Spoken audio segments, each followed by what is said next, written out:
How to check tolls in Google Maps. Let's not waste any more time and head to the video.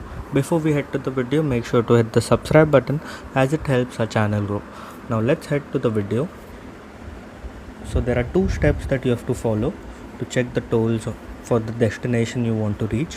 First, you have to click on the top right on your profile icon.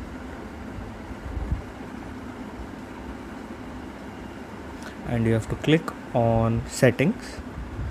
Once you click on your settings, you have to click on navigation, and once navigation is opened, you have to scroll down and you have to make sure that avoid toll option is turned off.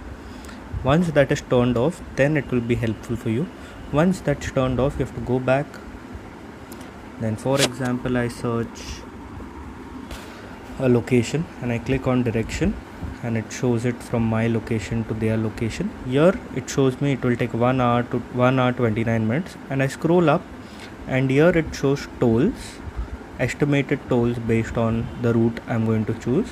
You have to, so estimated, it's showing 100 rupees right now. So this is how you can check tolls in Google Maps. If this video helped, make sure to leave a like and don't forget to subscribe. Thanks for watching.